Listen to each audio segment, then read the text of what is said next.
প্রধানমন্ত্রী শেখ হাসিনার ভারত সফরে দেশের বেসরকারি খাতে হাজার কোটি ডলার বিনিয়োগের আশ্বাস মিলেছে।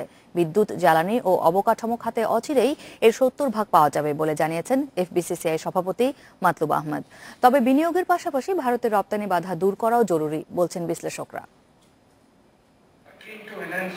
প্রধানমন্ত্রীর ভারত সফরে সরকারি পর্যায়ে ৩৬ চুক্তি ও সমঝোতা স্মারক সইয়ের পাশাপাশি বেসরকারি খাতেও এসেছে হাজার কোটি টাকা বিনিয়োগের আশ্বাস। সোমবার নয়াদিল্লির ব্যবসায়ী সম্মেলনে এ বিষয়ে কিছু চুক্তি ও সমঝোতা স্মারক সই করেছেন দুদেশের ব্যবসায়ীরা। এর মধ্যে জ্বালানি, বিদ্যুৎ ছাড়াও সরঞ্জাম, শিক্ষা ও চিকিৎসা খাতে বিনিয়োগ রয়েছে। আরও আছে ভারত থেকে ডিজেল আমদানির পাশাপাশি পায়রা সমুদ্র বন্দরে গ্যাস টার্মিনাল নির্মাণ সহ বিদ্যুৎ খাতের 5 প্রকল্প। সড়ক পথে আন্তঃদেশীয় যোগাযোগ স্থাপনে বিবিআইএন বাস্তবায়নেও আগ্রহী ভারত। সব মিলিয়ে 1000 কোটি ডলারের বিনিয়োগ সম্ভাবনা দেখছেন ব্যবসায়ীরা। যখন আমরা এটাকে অ্যানালাইসিস করি, এটা $10 বিলিয়ন ছড়িয়ে যাওয়ার সম্ভাবনা খুব ভালো।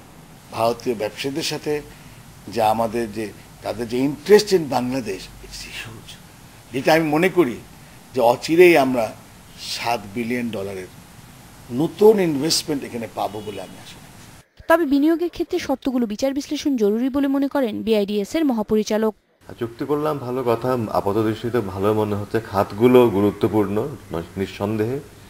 চুক্তির শর্তগুলো কি, স্পেসিফিক্যালি এটা স্কোপ এবং কাভারেজ কতটুকু হবে, গুণগত মানটা আমরা কি আশা করতে পারি, ইমপ্লিমেন্টেশনে গিয়ে কি কি সমস্যার সমাধান হতে পারে, এই জিনিসগুলো তখন প্রধান হয়ে পড়বে।